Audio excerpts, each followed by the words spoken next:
Tetapi para imam pengangkut tabut perjanjian Tuhan itu tetap berdiri di tanah yang kering, di tengah-tengah sungai Yordan. Sudah lihat ya, Yesus ditinggikan di tengah-tengah kematian, penghukuman. Dia bangkit. Ya, sedang seluruh Israel menyeberang di tanah yang kering sampai seluruh bangsa itu selesai menyeberangi sungai Yordan. Sudah lihat ya, seluruh, bilang seluruh. Jadi komplit keselamatan di dalam Kristus itu pasti ya, mencakup semua, nggak ada yang mati. Ya, tapi sekarang kita nggak mau putar-putar lagi, cepat. Ya, out, keluar dari Misraim atau Mesir, double stress. Nggak mau putar-putar di padang gurun. Di padang gurun itu sebenarnya pas-pasan. Jadi out dari stres dimasukkan ke rest. Dari stres, distress, double stress. Di padang gurun masih distress, masih punya banyak hal, kekurangan. Kanaan rest sepenuhnya.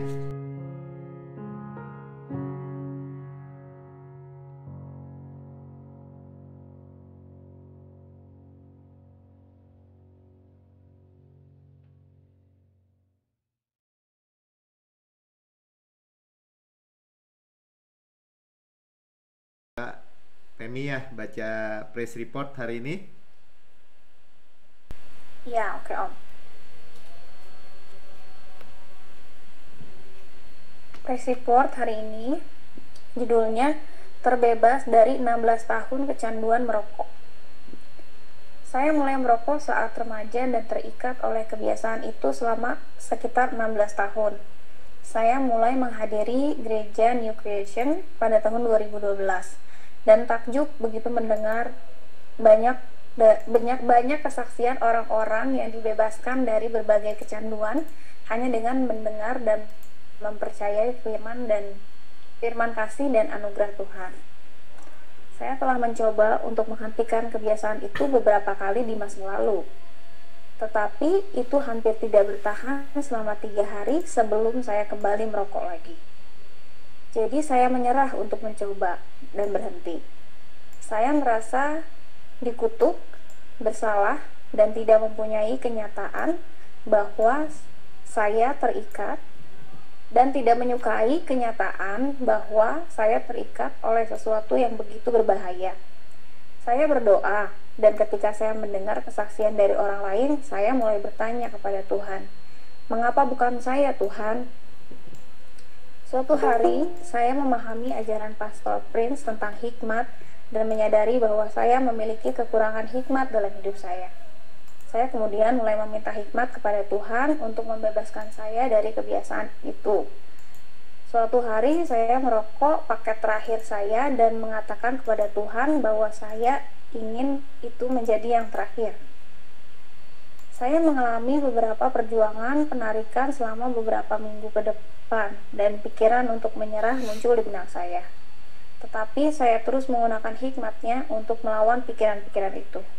Akhirnya saya tidak punya keinginan untuk merokok lagi, puji Yesus. Dan sudah 5 tahun sejak itu, kadang-kadang saya membagikan kesaksian saya dengan orang percaya lain yang ingin dibebaskan dari kecanduan mereka, dan memberitahu mereka bahwa jika Yesus dapat melakukannya untuk saya, Dia juga dapat melakukannya untuk mereka. Terima kasih Tuhan Yesus, dan terima kasih Pastor Prince telah membagikan pesan kasih karunia Tuhan yang luar biasa. Kebaikan Tuhan pasti membawa kepada pertobatan. Dari Joshua Musa, Singapura. Femi mau tambahin apa? Iya, kita diselamatkan bukan karena upaya kita, begitu juga ya, hidup kita diubahkan bukan karena jerih lelah atau kerja keras kita ya, karena untuk keluar dari dosa itu dan kebiasaan-kebiasaan buruk itu perlu kasih karunia. Jadi sehebat apapun usaha kita ya, karena kita nggak sempurna dan nggak bisa cuma mengandalkan diri sendiri, ya pasti jatuh dan jatuh lagi. Tapi saat kita mengandalkan kekuatan Tuhan hikmat Tuhan tadi yang seperti Pak Joshua juga alamin ya, yang dia saksikan, dia meminta hikmat begitu, dengan hikmat Tuhan, dengan kekuatan Tuhan, kemampuan dari Tuhan, kebenaran dari Tuhan, itulah yang memampukan manusia lepas dari dosa, lepas dari kebiasaan-kebiasaan buruk. Kalau dosa kan kita memang sudah diampuni ya, dan disucikan gitu, dan dikuduskan dan menjadi kebenaran Tuhan setelah kita menerima Tuhan Yesus. Amin. Nah, untuk lepas dari kebiasaan-kebiasaan buruk ya intinya harus balik lagi itu, kasih karunia dan anugerah Tuhan, gak bisa dengan usaha sendiri. Itu aja sih. Amin, amin. Ya, puji Tuhan. Shalom saudara-saudara. Ya, jumpa lagi malam hari ini dalam ibadah Gereja Ciptaan Baru, juga yang di rekaman YouTube pendengar. Saudara boleh like, subscribe, dan share. Jadi bagian dalam pemberita Injil, kabar baik, good news, gospel. Ya, gospel itu artinya too good to be true ke seluruh dunia. Karena ini yang dibutuhkan bagi dunia yang dalam kegelapan, dalam krisis.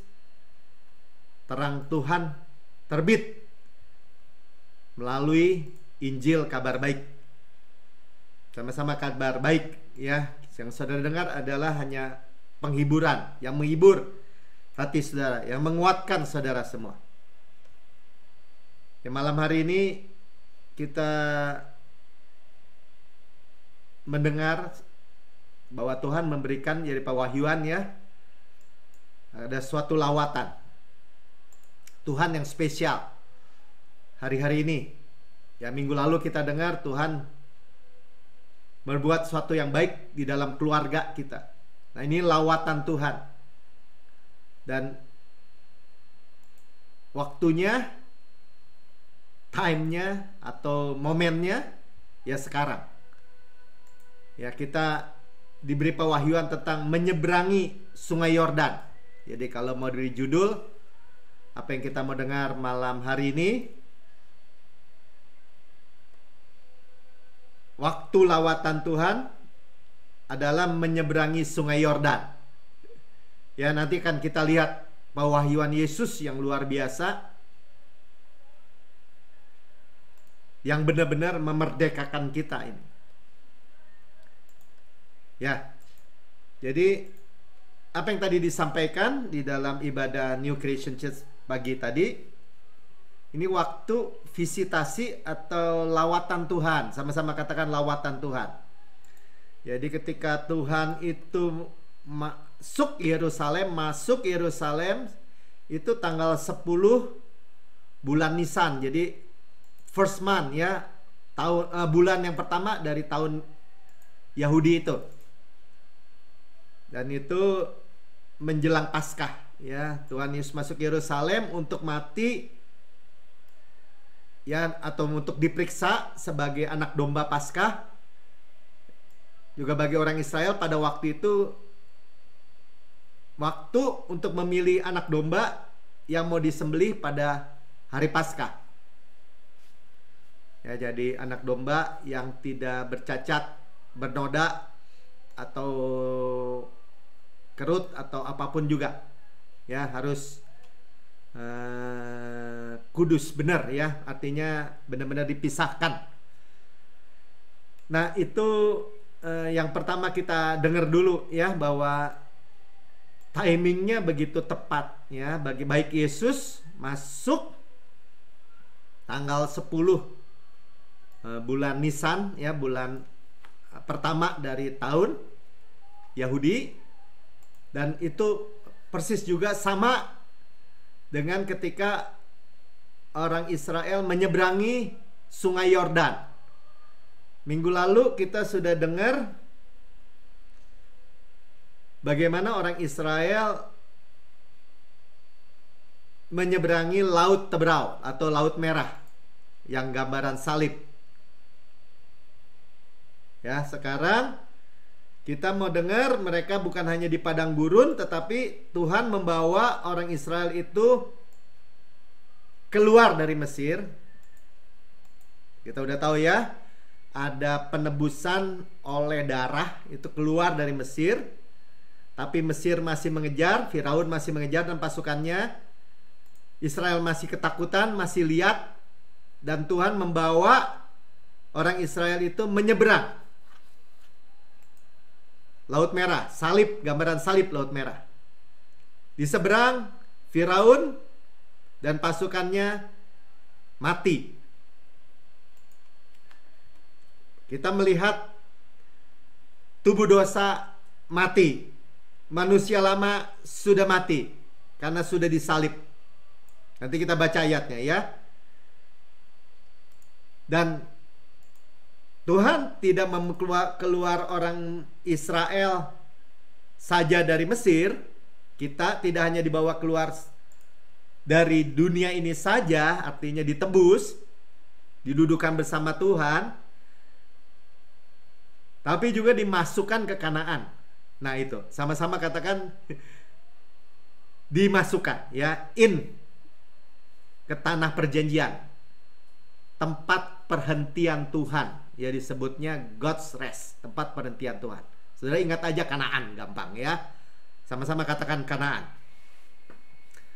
Nah, untuk review sedikit supaya kita boleh mengerti bahwa waktu itu nanti itu benar-benar waktu lawatan Tuhan, harus beres dulu nih. Soal Roma 6, nanti kita banyak bicara Roma 7 ya.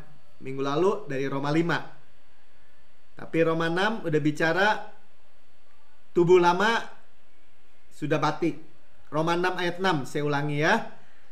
Karena kita tahu, jadi saudara dan saya harus sudah tahu bahwa manusia lama kita, manusia lama, sama-sama katakan ya, old man telah turut disalibkan.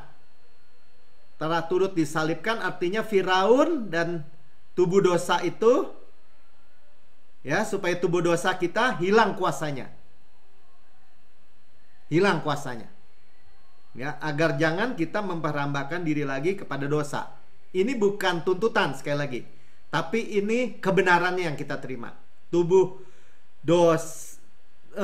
kita tidak lagi hamba dosa. Nah, gitu.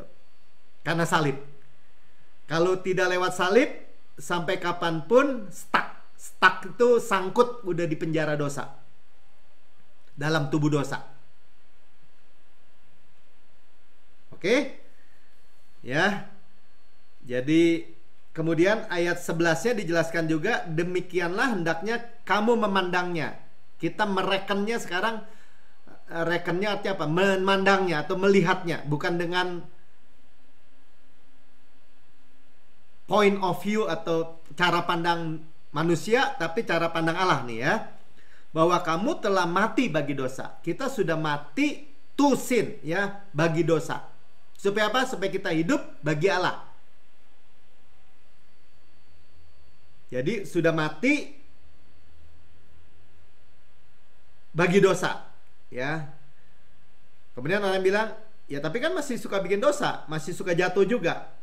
Ya, jadi dosa daging ini masih ada di dalam kita, tetapi Tuhan memandangnya kita tidak lagi hidup di dalam dosa, tetapi di dalam roh. Nanti kita baca ya. Di dalam roh ya, ingat dulu gitu, bukan di dalam daging lagi ya.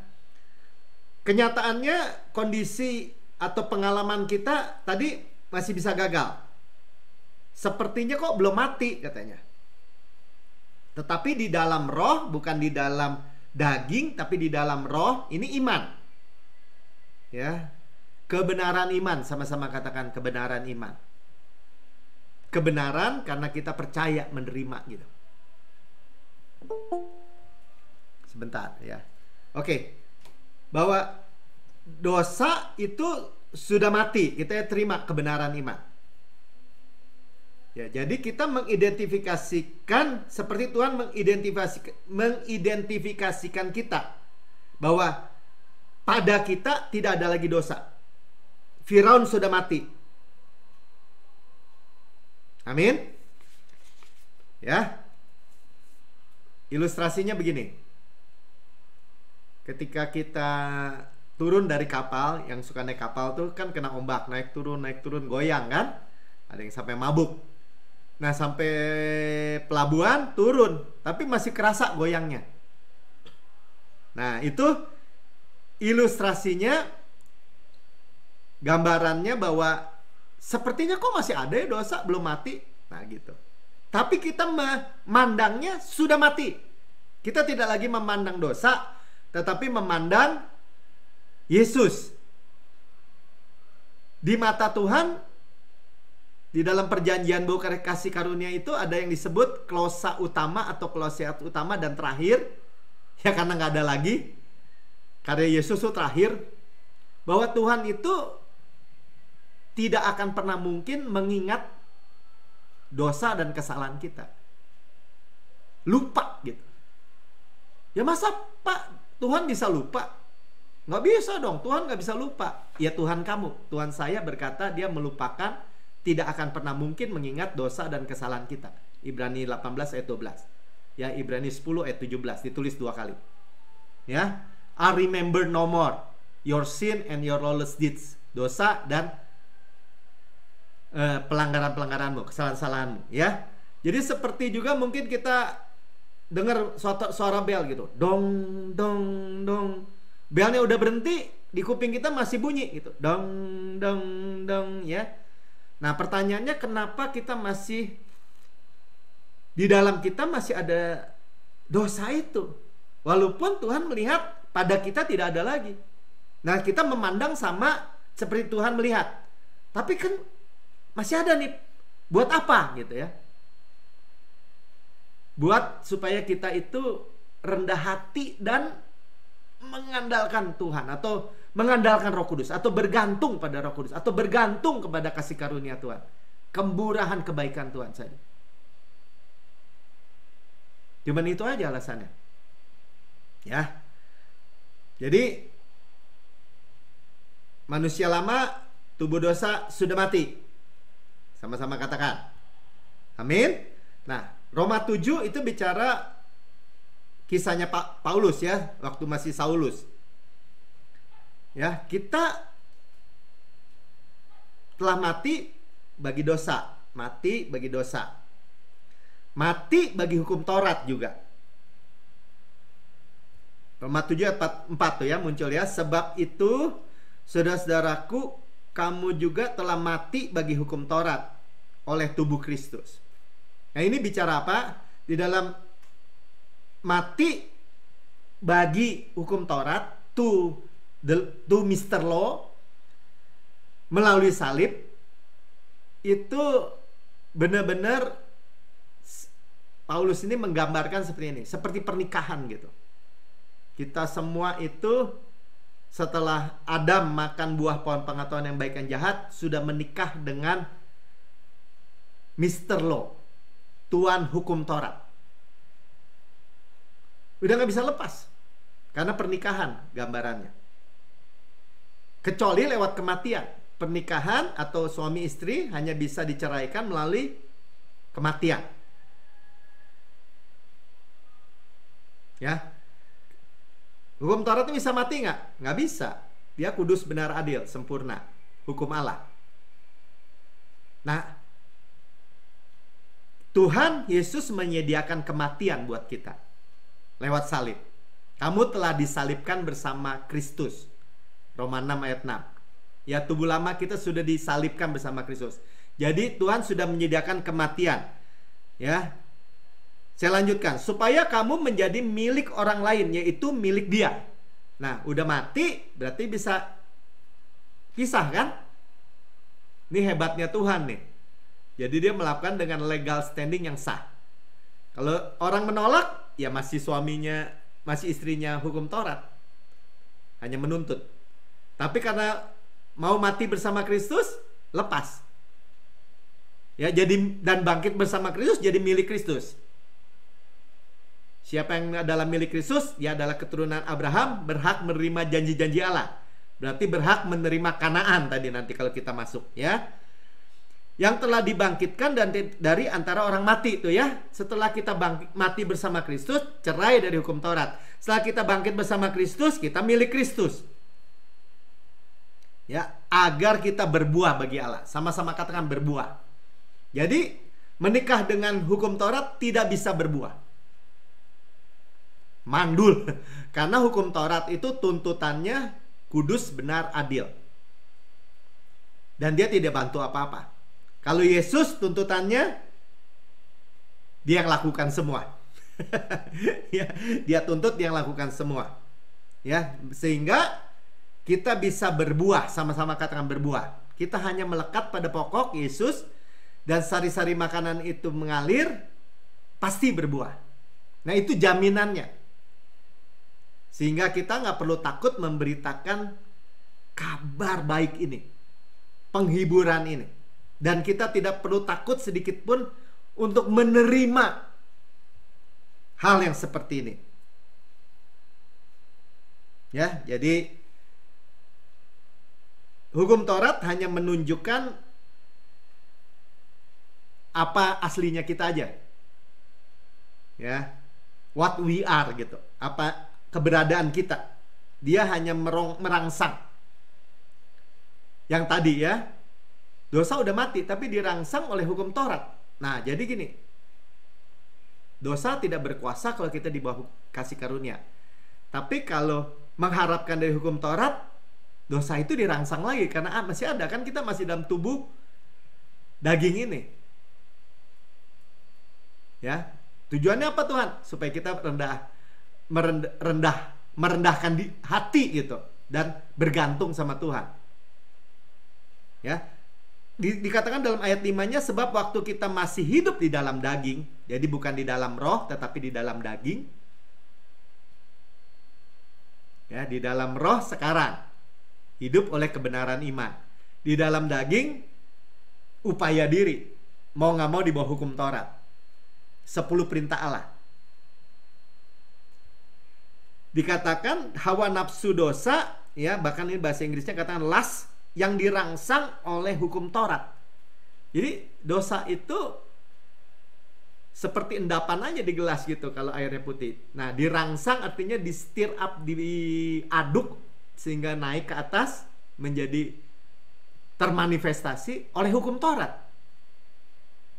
Jadi hukum Taurat kudus, benar, adil, tapi dia merangsang dosa. Jangan. Tapi itu merangsang dosa. Bahkan tadi disampaikan kalau ada orang khotbahnya 10 perintah Allah, keras khotbah tentang wah nanti dihukum Allah kalau nggak lakukan gini, nggak lakukan gitu. Itu sebenarnya cerminan daripada apa yang ada di dalam diri dia. Jadi kalau bilang wah ini khotbahnya tiap-tiap khotbah wah jangan merokok, jangan begini, padahal itulah rangsangan dalam diri dia. Bekerja dalam anggota-anggota tubuh kita agar kita berbuah bagi maut. Nah, ini artinya apa? Berbuah bagi maut itu bukan hidup oleh roh, tapi hidup di bawah hukum Taurat. Nah, tadi kalau di bawah kasih karunia, di dalam roh berbuah bagi Allah. Kalau ini berbuah bagi maut. Ya, mati. Ya, jadi Yesus tadi kita dengar, Yesus menyediakan kematian supaya kita jangan masih di bawah menikah dengan hukum Taurat. Ya, masih menikah dengan hukum Taurat menghasilkan kematian, berbuah bagi maut tadi dikatakan ya. Tetapi ini berbuah bagi Allah. Ya. Nah, jadi ayat 6-nya dikatakan bahwa Tuhan itu memerdekakan kita dari hukum Taurat ini. Kalau kita sebut Mister hukum Taurat, kita dimerdekakan. Gak perlu takut saudara. Ya, gak perlu diintimidasi. Ya, karena hukum Taurat tuh hanya menghukum tadi kan. Berbuahnya juga bagi maut. Hasilnya jadi maut. Nanti kita baca ya bahwa dia juga pelayanan kematian nantilah ya. Roma 6 ayat 7, tetapi sekarang kita telah dibebaskan dari hukum Taurat. Sama-sama katakan dibebaskan. Jadi kita telah pisah dari hukum Taurat dan telah mati bagi dia. Ya, mati lewat salib ya, dan yang mengurung kita. Tadinya nggak bisa keluar. Kalau nggak lewat salib nggak bisa keluar. Sehingga kita sekarang melayani dalam keadaan baru menurut roh. Nah, tadi ya, menurut daging atau menurut roh. Nah, kita nggak mau lagi menurut daging. Sekarang udah menurut roh. Kita nggak mau lagi efektif kembali di bawah hukum Taurat. Bisa lagi tuh. Nah, namanya sebenarnya perjinaan rohani, percampuran. Nggak mau lagi. Ini harus tegas, saudara. Tarik garis yang tegas. Jadi bukan dalam keadaan lama menurut hukum Taurat, ya. Nah, ada orang mungkin berkata gini, enggak, hukum Taurat itu hukumnya hukum seremonial, hukum moral, dibagi-bagi gitu. Oh, nggak bisa, saudara. Hukum Taurat itu kesatuan komposit. Nggak bisa dibagi-bagi, ya. Bahkan Yakobus 2 ayat 10 katakan, jika kamu memenuhi semuanya tapi gagal satu hal aja, gagal semuanya.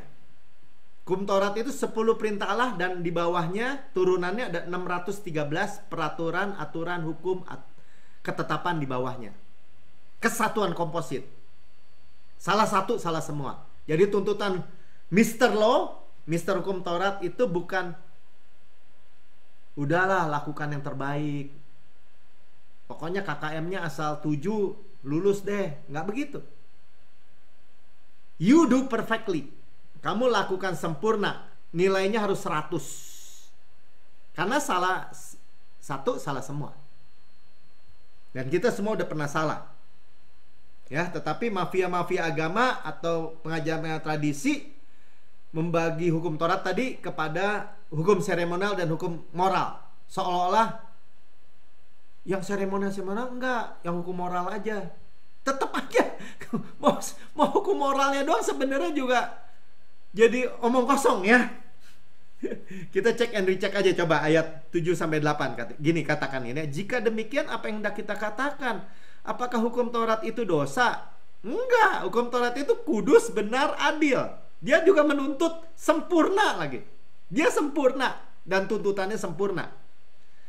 Ya, sekali-kali tidak. Sebaliknya justru oleh hukum Taurat aku mengenal dosa.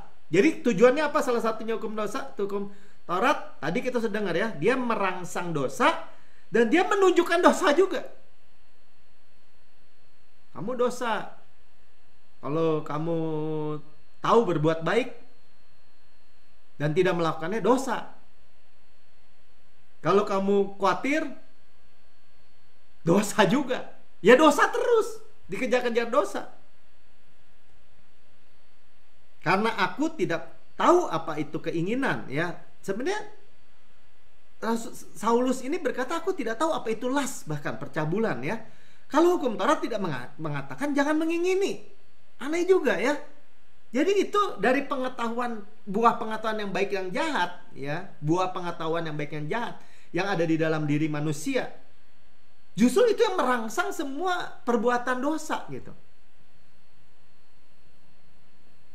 8. Tetapi dalam perintah itu dosa mendapat kesempatan untuk membangkitkan dalam diriku, ya, dosa mendapat kesempatan untuk membangkitkan di dalam diriku rupa-rupa keinginan. Jadi perbuatan dosa itu di stir up, diaduk gitu, dibangkitkan, dimunculkan oleh apa? Oleh perintah hukum Taurat. Baca sama-sama, ya. Sebab tanpa hukum Taurat dosa mati. Jadi dosa itu justru dibangkitkan oleh hukum Taurat, ya. Justru dikatalisator gitu. Katalisator itu katalis kalau orang kimia bilang, ya. Dibangkitkan oleh hukum Taurat. Nah, jadi iblis tuh berusaha ajar terus, munculkan terus 10 perintah Allah dan hukum Taurat ini. Ya, mafia-mafia agama dan pengikutnya khotbahkan terus. Jadi seperti saya katakan, dia khotbahkan dengan keras bahkan. Yang adalah gambaran yang dilakukannya secara pribadi, privat. Ya, dia keras di umum. Karena firman Tuhan yang bilang gitu ya. Saudara cek and recheck aja benar-benar. Ini benar-benar urusan hidup dan mati, tetapi memang seperti paradoks gitu ya. Memang paradoks sih. Kita pikir matahari mengelilingi bumi. Karena kita lihat kan matahari dari barat, terbit di barat, tenggelam di timur. Terbalik ya? Terbit di timur, tenggelam di barat, terbalik ya. Padahal bumi yang mengelilingi matahari. Nah, karena kita kecil di bumi, ngelihatnya matahari yang kelilingi kita. Bukti-bukti ya. Ayat 9. Nah, ini penting kenapa saudara? Karena saudara mesti make sure dosa nggak bisa kejar saudara lagi. Udah mati gitu aja. Dahulu aku hidup tanpa hukum Taurat. Jadi Saulus nih, belum jadi Paulus ya, pernah hidup tanpa hukum Taurat. Mungkin dia belum sekolah misalnya. Akan tapi sudah datang perintah itu, dosa mulai hidup. Aneh ya. Sebaliknya aku mati. Nah, itu yang gak enak. Kalau dosa hidup, kita mati. Tapi kalau dosa mati, Firaun dan pasukannya mati, kita lihat mati, pokoknya kita pandangnya begitu aja, seperti Tuhan memandang. Sekalipun kita gagal, sekalipun kita gagal, kita tetap bilang, saya adalah kebenaran Allah dalam Kristus. Ya. Dan perintah yang seharusnya membawa kepada kehidupan, Pak, kalau nggak dikasih tahu, bagaimana dia tahu dia salah? Bagaimana dia tahu dia salah? Harus dikasih tahu, harus dicecer sampai habis. Nah, biasanya kan kita gitu, ya, kejar terus. Padahal itu menghidupkan kembali dosa. Ya, harus sebuah hidup ternyata bagiku justru membawa kematian. Terbalik, paradoks. Sebab dalam perintah itu dosa mendapat kesempatan menipu aku. Dosa itu muncul lagi gitu. Dikatalisator lagi. Untuk nipu lagi. Dan oleh perintah itu ia membunuh aku. Dia pakai hati nurani yang menuduh, mendakwa, dan mengharapkan penghukuman. Saya sebut melanggengkan siklus kekalahan. Siklus dosa itu, hukum Taurat itu justru melanggengkan siklus kekalahan. Ya. Walaupun ayat 12 katakan hukum Taurat adalah kudus, kudus, benar, adil, dan perintah itu juga kudus, benar, dan baik. Kudus, benar, adil. Tapi tidak membuat kita menjadi kudus, benar, adil. Makanya disebut pelayanan kematian tadi ya. Dosa hidup, kita mati.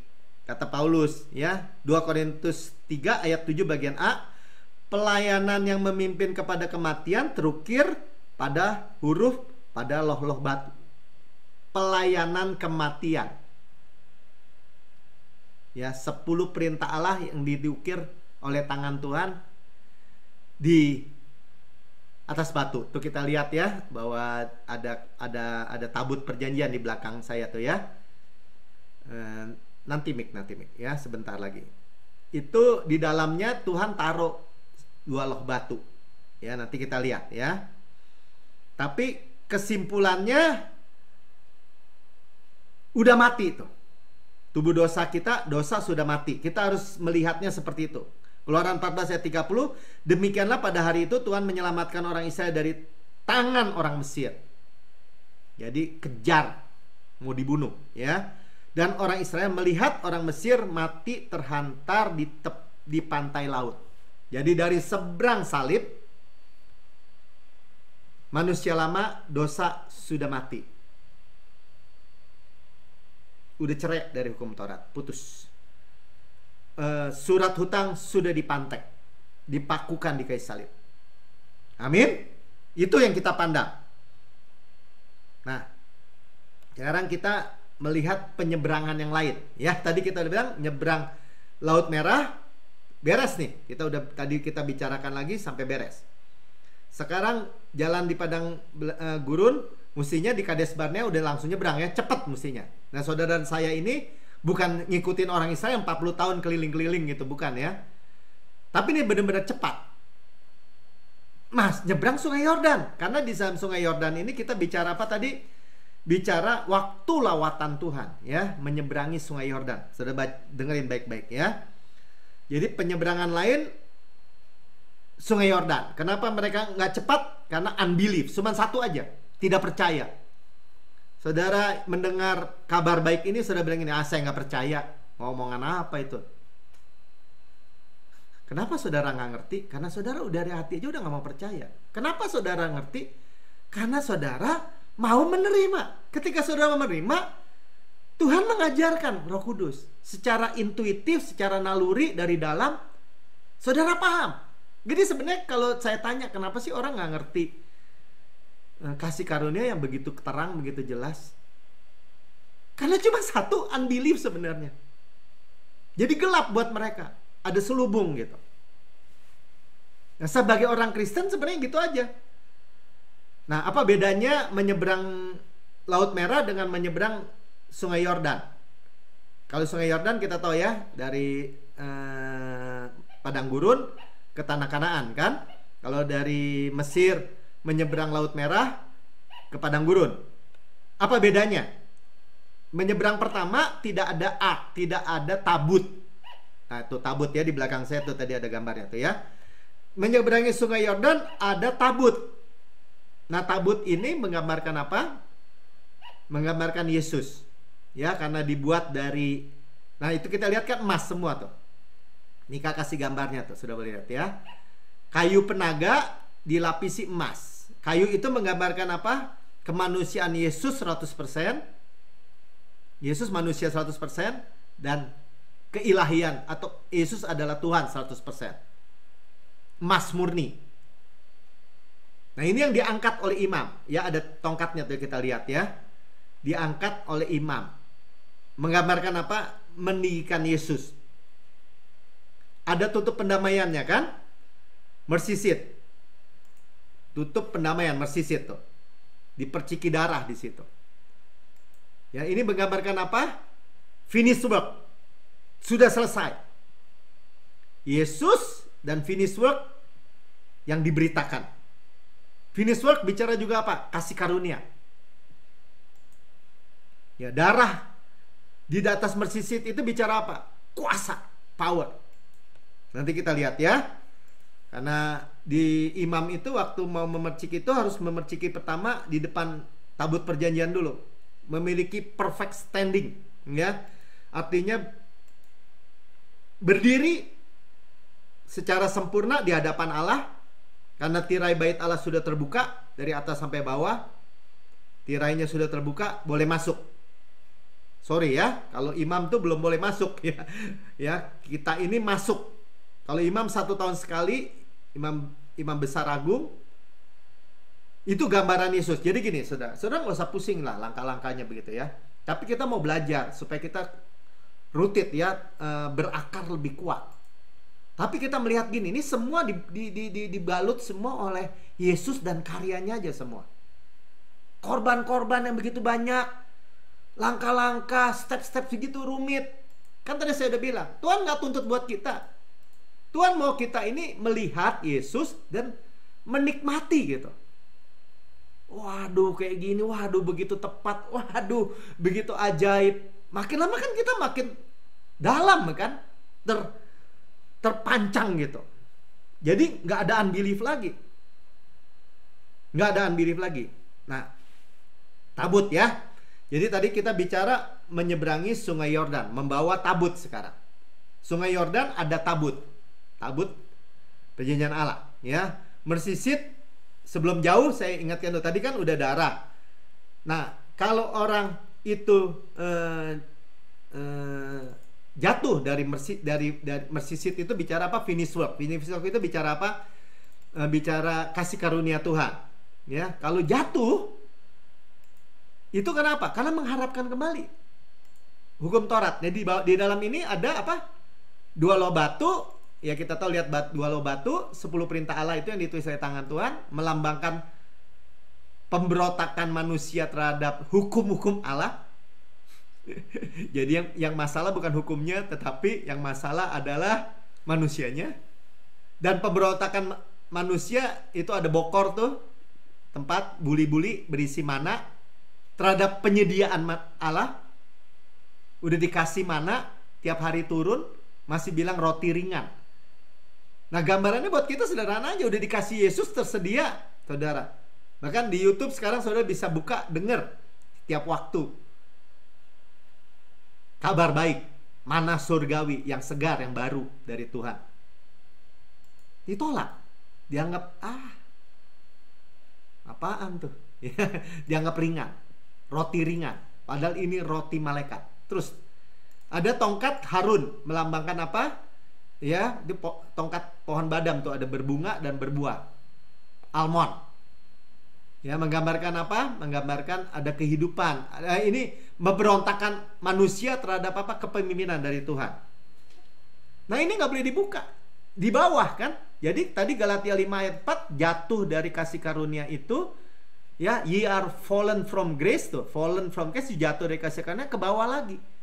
Seperti orang-orang Bet Shemesh, ya, membuka tabut Allah, melihat, pengen lihat-lihat lah, kan nggak apa-apa dong lihat-lihat, nggak melihat dengan finish work, tapi mau lihat langsung. Bedanya apa? Kalau kita melihat dengan finish work, kita melihat gini, tuh 10 perintah Allah, Keluaran 14, baca tuh. Kita bacanya melihat gini, puji Tuhan, kita telah dimerdekakan dari tuntutan ini semua dan menerima supply. Tapi kalau melihatnya sebagai pengen lihat gitu, pengen, mau makan tuh, dan mau makan itu, mati saudara, pelayanan kematian tadi. Beda ya. Jadi saudara, saya nggak bilang gini, Alkitab saudara baca perjanjian baru doang atau tulisan Paulus doang, bukan. Kita melihat Yesus tersembunyi di dalam perjanjian lama, dan Yesus yang disingkapkan dalam perjanjian oleh perjanjian baru, tersembunyi sama tersingkap. Jadi kita melihat Yesus di dalam seluruh, Yesus yang diwahyukan dalam seluruh tulisan perjanjian baru. Kacamata finish work. Nah, tadi dikatakan ini tabut ini diangkat, ya, Yosua 3 ayat 14. Ini nyebrang sungai Yordan. Sama-sama katakan nyebrang sungai Yordan, ya. Ketika bangsa itu berangkat dari perkemahan untuk menyeberangi sungai Yordan, tuh ya, sungai Yordan. Nah, saya tadi tulis ya, Yordan tuh artinya penghukuman sebenarnya, judgment atau kematian, death. Tapi kan Tuhan buat kering nih, lihat ya. Para imam pengangkat tabut perjanjian. Jadi sekarang melewati sungai Yordan ada apa? Ada tabut. Bicara apa? Ada mercy seat, Yesus dan karyanya yang sempurna sekarang. Ini powerful sekali. Ya, berjalan di depan bangsa itu. 15, segera sesudah para pengangkat tabut itu sampai ke sungai Yordan, para imam pengangkat tabut itu mencelupkan kakinya ke dalam air. Ya, melangkah iman. Ya, jadi apa yang dipikul oleh imam-imam, ini harus dipikul oleh imam. Saudara, ngomong-ngomong, saudara adalah imamat yang rajani. Ya, saudara itu ketika memberitakan juga sekarang Injil, kabar baik, ya, itu hanya meninggikan Yesus. Itulah keimaman kita. Nah, yang diberitakan hanya Yesus. Saudara, saya hanya memberitakan Yesus. Saudara mau lupakan saya nggak masalah. Yang penting Yesus yang ditinggikan, yang diingat, dan karyanya. Kemudian hanya bagi Yesus. Ya, saya hanya delivery boy, penyampai aja. Jadi dikatakan tadi 15, mencelupkan kakinya ke dalam air tepi sungai Yordan itu sebak sampai meluap sepanjang tepinya selama musim menuai. Jadi ini musim menuai ini sungai Yordan tuh benar-benar banjir ya, penuh airnya. Jadi kalau sungai itu ada yang namanya apa tuh, pinggir-pinggir sungai yang biasa orang suka tinggal kan, makanya banjir. Bantaran sungai. Bantaran sungai ini penuh semua. Jadi bukan sungai Yordan mungkin yang seperti sekarang ya, di Israel udah kecil katanya. Karena dulu pada zaman Yosua ini mata airnya tuh 3. Mata air itu menggambarkan apa? Menggambarkan Tritunggal. Ya. Jadi sungai air Yordan itu ya, waktu orang Israel mencelupkan kakinya itu mundur ya, putus 30 mil mundur ke hulunya. Coba kita baca aja ya. 16, maka berhentilah air itu mengalir yang turun dari hulu tuh ya, melonjak menjadi bendungan.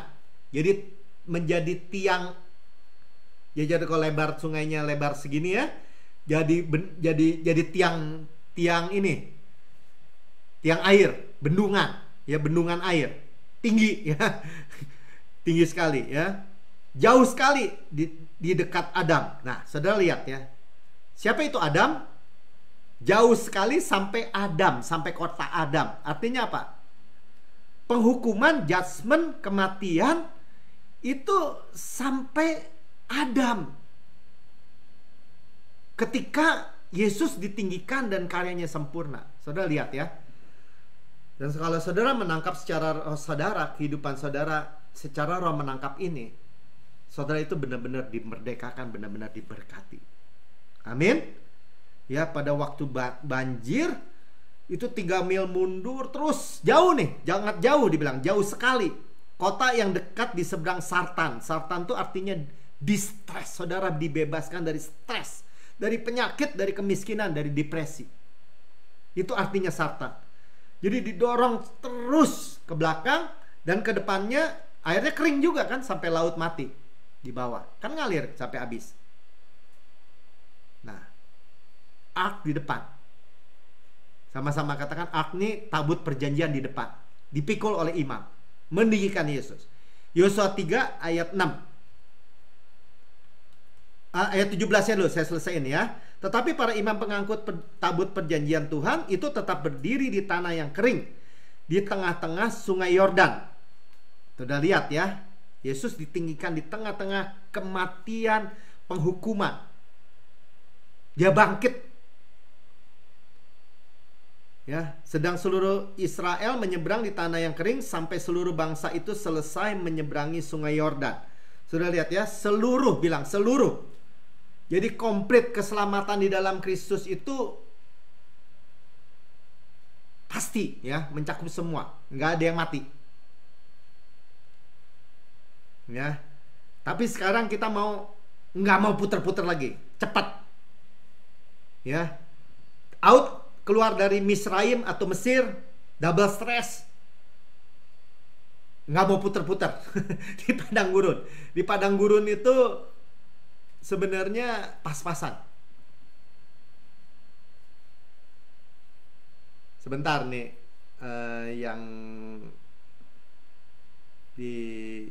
kita teruskan ya. Di padang gurun itu mana makanan turun cuman sehari sekali habis. Pas-pasan, gak bisa nabung. Kanaan itu tanah yang berlimpah susu dan madu. Flow, mengalir susu dan madu. Ada, bisa nyimpen. Nah itu ya. Jadi out dari stres, dimasukkan ke rest. Dari stres, distress, double stress. Di padang gurun masih distress, masih punya banyak hal, kekurangan. Kanaan rest sepenuhnya. Ya. Jadi sekarang pewahyuan Yesusnya apa? Ya, pewahyuan Yesusnya. Saya mau sebelum masuk itu saya bereskan dulu ya, bahwa tabut tuh harus di depan ya. Saya bereskan dulu nih. Yosua 3 ayat 6 ya, supaya saudara melihat gambarannya yang komplit ya. Dan kepada imam itu Yosua berkata demikian, angkatlah tabut perjanjian dan menyeberanglah di depan bangsa itu. Maka mereka mengangkat tabut perjanjian dan berjalan di depan bangsa itu. Kita udah dengar ya, di depan nih. Ada jarak 2000 hasta kemudian ya. Di ayat 3 Yosua 3 ayat 3, dan memberi perintah kepada bangsa itu, katanya, segera sudah kamu melihat tabut perjanjian Tuhan Allahmu yang diangkat para imam yang memang suku Lewi, maka kamu harus juga berangkat dari tempatmu dan mengikutinya. Tapi hanya antara kamu dan tabut itu harus ada jarak kira-kira 2000 hasta panjangnya. Ya, jadi pastor menyampaikan 2000 hasta. Jadi angka 2000 itu bukan nggak ada artinya ya. Jadi dari Abraham ya sampai Yesus dibaptis di Sungai Yordan tuh 2000 tahun. Ini gambaran Yesus ya. Nanti kita lihat ya. Jadi ada gambaran Yesus dibaptis di Sungai Yordan dari Abraham tuh 2000 tahun. Nah, dari Yesus dibaptis di Sungai Yordan sampai kita sekarang 2000 tahun lagi. Ada jarak.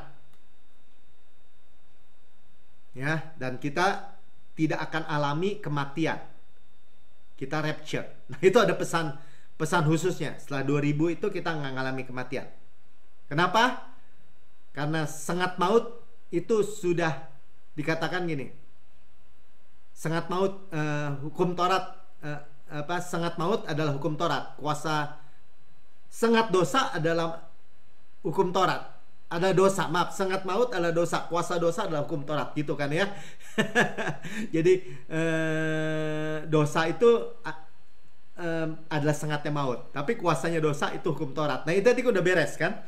Udah beres ya.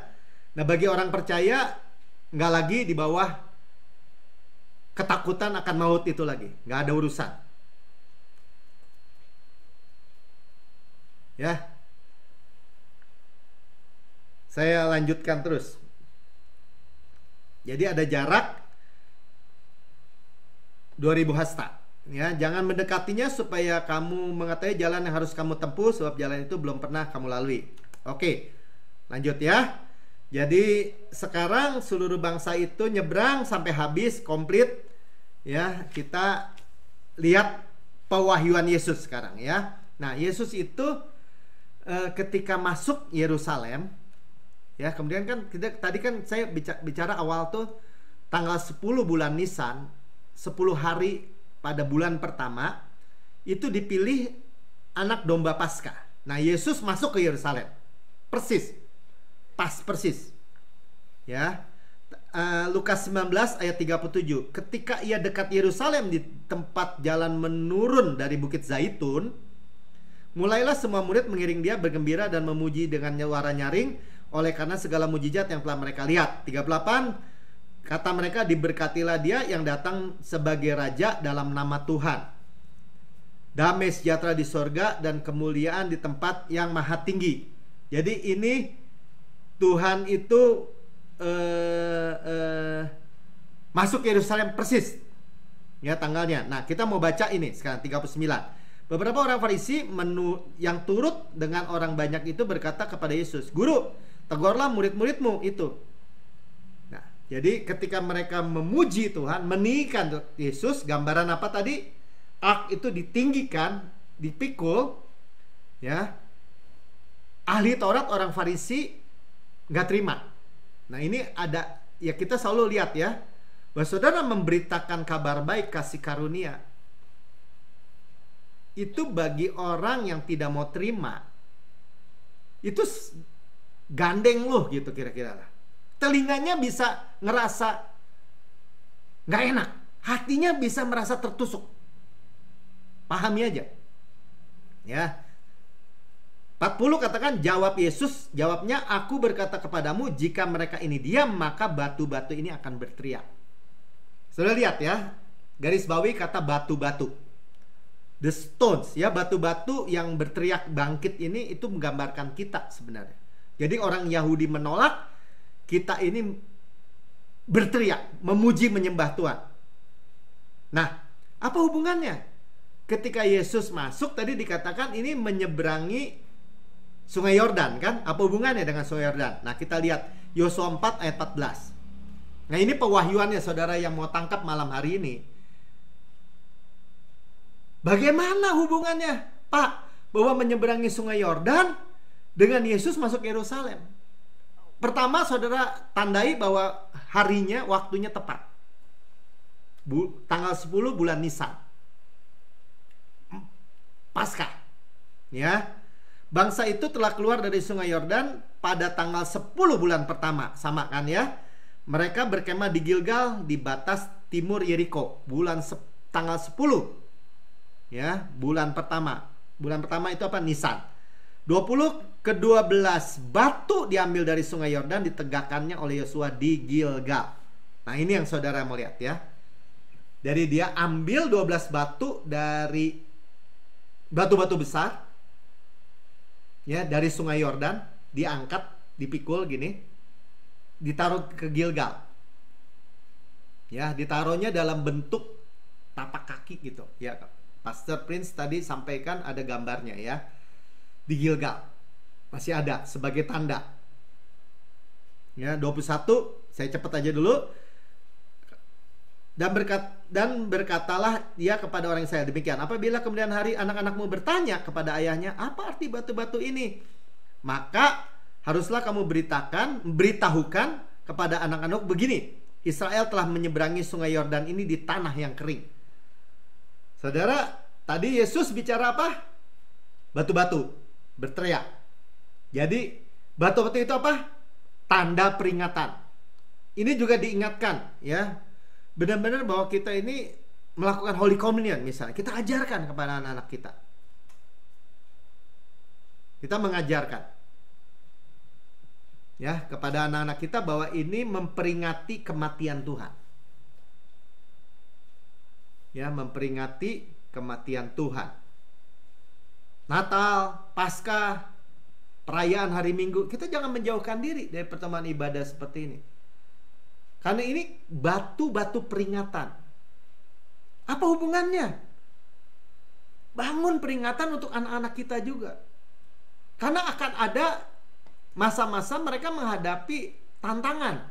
Ini disebutnya gelap, ya. Ini menyimpang dikit, ya. Jadi batu itu tanda apa? Tanda peringatan.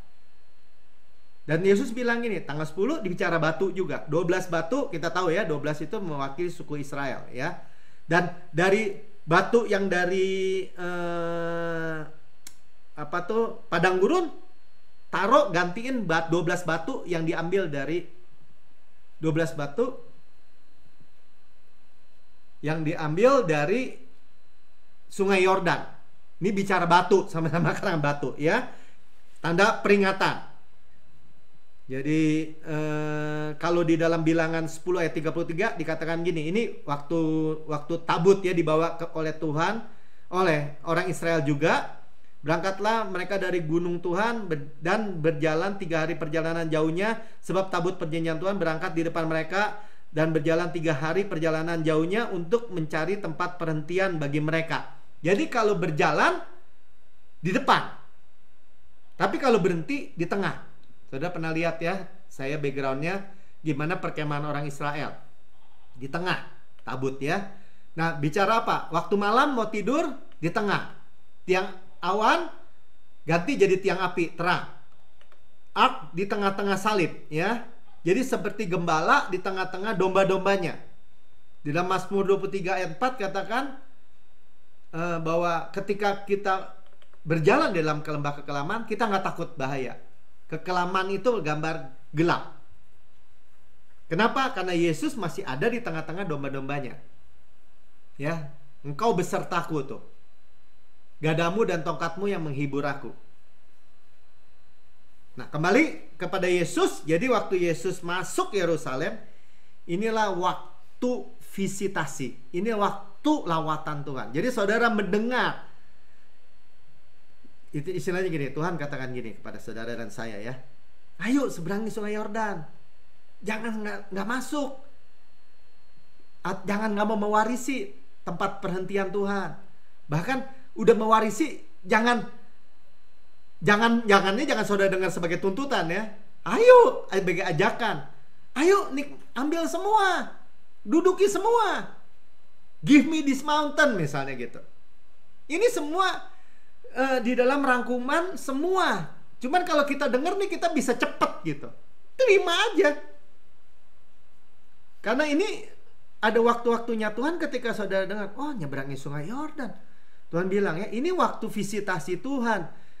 Coba lihat bagian-bagian terakhir nih ya. Jadi ini time, waktu dari lawatan Tuhan atau kunjungan Tuhan masuk Yerusalem sama dengan menyeberangi sungai Yordan. Ya, apa yang Tuhan katakan? Nah, apa yang Tuhan katakan kita bisa tangkap sekarang. Jangan sampai melewati gitu. Seperti orang Israel kan, atau orang Yahudi kan, bisanya nyela. Suruh diam tuh. Orang Tuhan murid-murid memuliakan Tuhan. Orang hosana, hosana. Ya, raja segala raja, diberkatilah ya datang dalam nama Tuhan. Suruh diam. Tuhan bilang batu-batu ini berteriak, saudara dan saya. Ya. Lukas 19 ayat 41, dan ketika Yesus telah dekat dan melihat kota itu, ia menangisinya. Jadi Tuhan Yesus itu ya menyayangkan gitu, sampai sedih gitu, karena dia akan tahu bahwa orang Israel menolak lawatannya sama aja menolak menyeberangi sungai Yordan gitu. Nah, ini korelasinya seperti itu. Katanya ayat 42, wahai betapa baiknya jika pada waktu hari ini juga engkau mengerti apa yang perlu untuk shalommu, supaya saudara ini semua dan saya ini ngerti.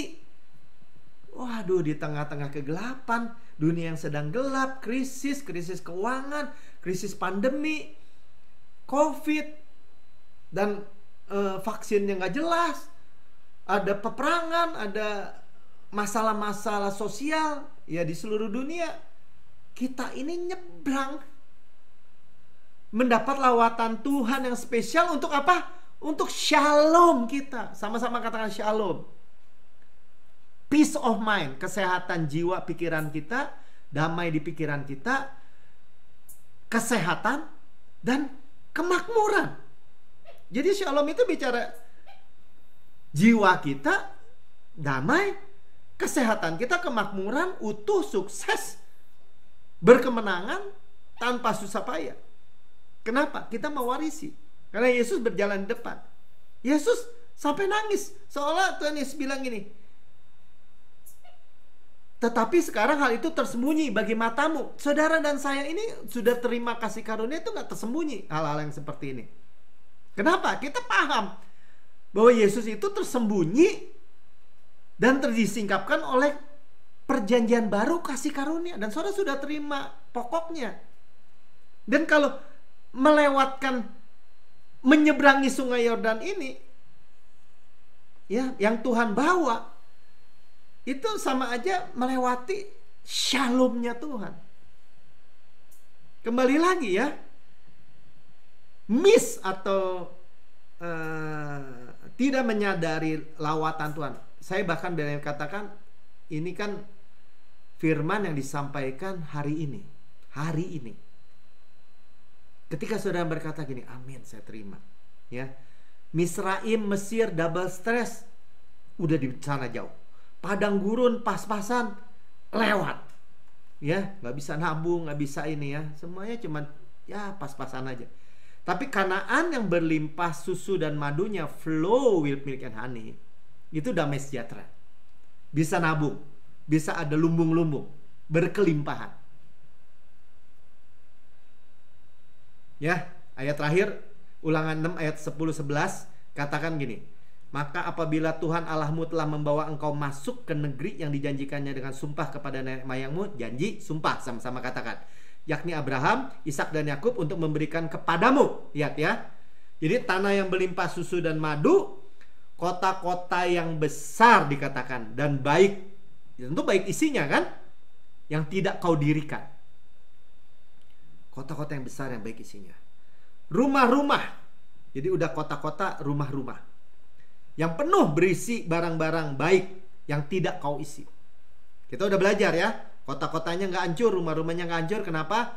Karena Tuhan yang berperang pakai hornet itu. Jadi bersih. Raksasa cuman bangun kota, cuman bangun rumah, isinya oleh raksasa, isi raksasa, kekayaan-kekayaan raksasa, ya, penuh semua. Kebunnya juga dibilang nih ya, sumur-sumur yang tidak kau gali. Sebelum kebun ada sumur. Sumur bicara apa? Sumur bicara mata air. Itu bicara juga keuangan saudara. Di bank-bank saudara membual-bual gak habis-habis.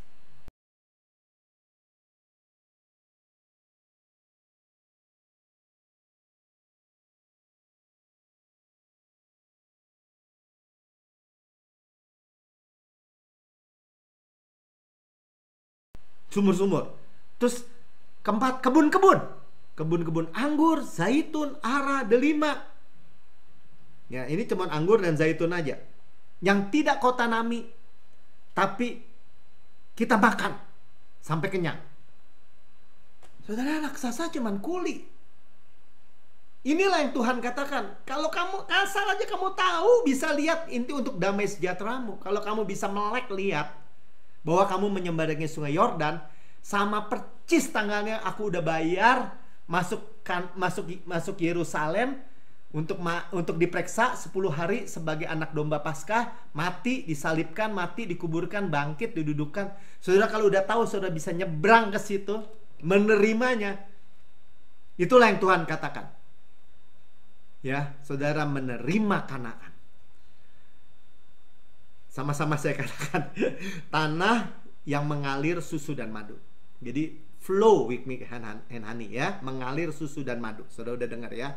Berarti tanahnya permai, ya, susu berarti lembunya banyak kan? Atau kambing atau apa? Onta, terserah lah. Berarti tanahnya rumputnya banyak, hijau. Madu bicara apa? Dari mana? Dari lebah. Lebahnya buat ngusir raksasa, madunya buat saudara dan saya. Kota-kota dan rumah-rumah yang besar, yang baik isinya. Tadi saya baca, saya singkat aja ya. Sama-sama kota-kota dan rumah yang besar, yang baik isinya. Rumah-rumah raksasa, saudara, diisi, ya. Sumur-sumur yang membuah-buah. Saudara punya tabungan yang luar biasa. Kebun-kebun anggur dan zaitun, ya, ara dan delima, semua pohon buah, petik, nggak kayak di Mesir, harus bungkuk, ya, karena pohon apa? Pohon semangka katanya, bawang prei, bawang merah, bawang putih, bongkok semua. Ini nggak, tinggal petik.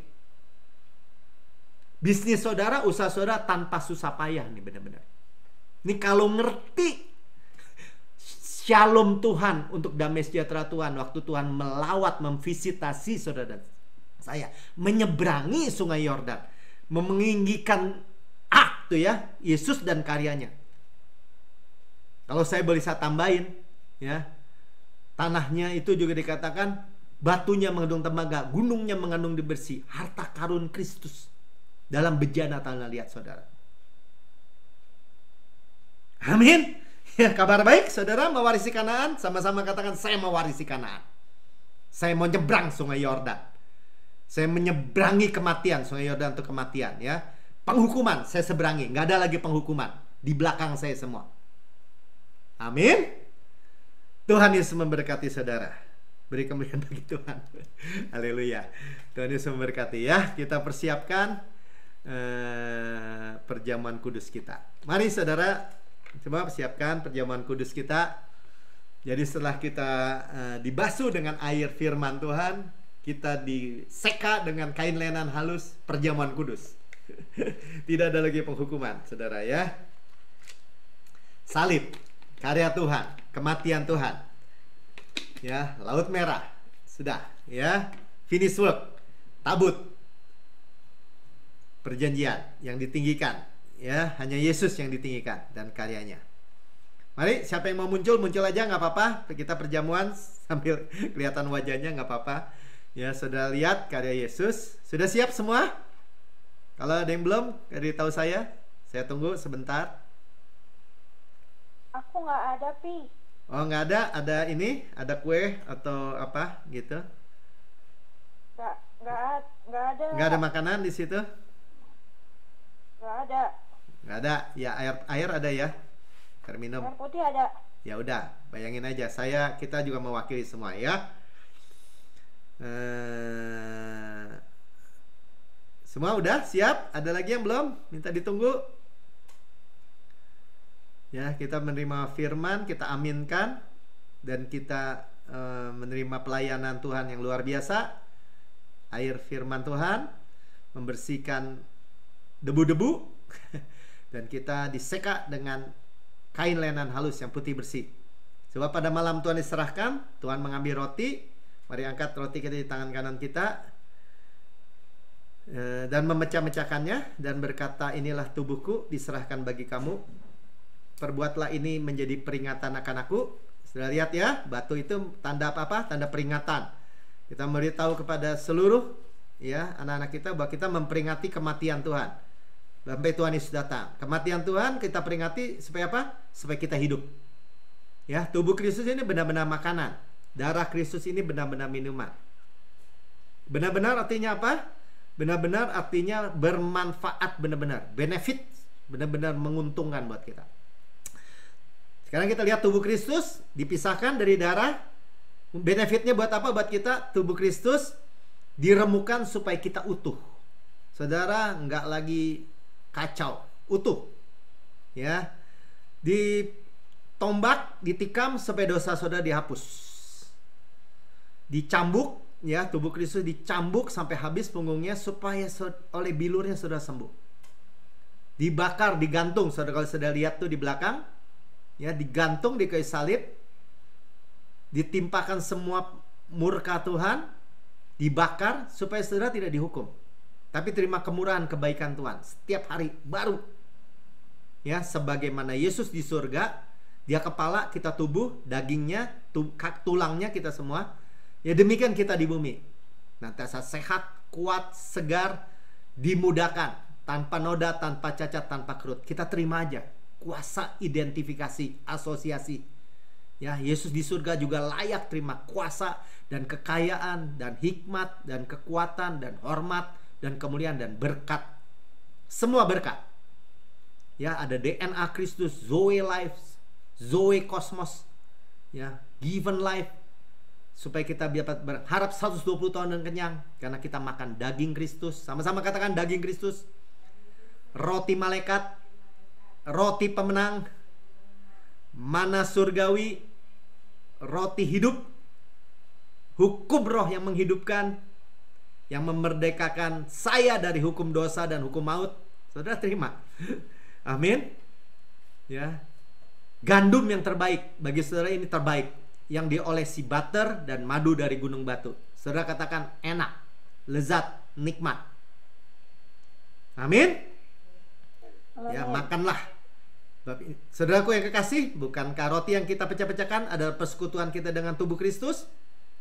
Amin. Makan dalam nama Tuhan Yesus.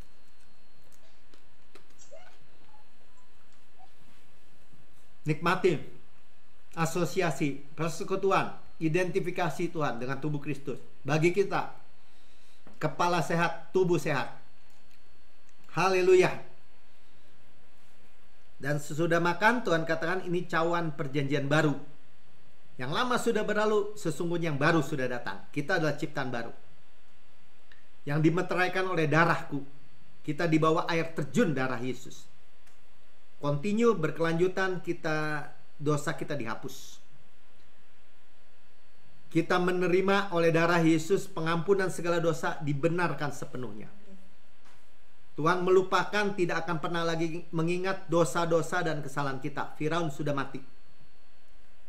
Dan sama-sama saya katakan, saya mewarisi Kanaan. Ya, tanah yang berlimpah susu dan madu tadi ya. Kota-kota, rumah-rumah yang besar, yang baik isinya. Ya, yang kita miliki. Sumur-sumur yang besar, yang kita nggak gali, tapi kita dapat. Perpindahan harta dari Mesir, dari bangsa-bangsa. Kebun-kebun anggur, zaitun, ara, delima, semuanya kebun buah. Saudara tinggal petik yang saudara nggak tanam. Saudara makan sampai kenyang. Ya, batunya mengandung tembaga, gunungnya mengandung besi, harta karun Kristus. Sama-sama kata harta karun Kristus. Saya terima. Kita mewarisi berkat Abraham. Kita mewarisi dunia ini. Bagi kita sekarang dunia ini, ya, dengan segala yang baik, kesehatan, kemakmuran di dalamnya, diberkati berlimpah-limpah, dibuat multiplikasi. Janji, sumpah tadi Tuhan katakan ya, buat kita. Ya, kita menikmati semua berkat-berkat pneumatikos, ya, berkat-berkat rohani in heavenly places, di tempat maha tinggi, surgawi, alam surgawi. Semua berkat untuk kepentingan saudara sudah dibayar oleh darahnya. Karena pengampunan segala dosa, kita menerima warisan itu. Sama-sama katakan, saudaraku yang kekasih, bukan kacauan yang atasnya kita mengucap syukur adalah persekutuan kita dengan darah Kristus.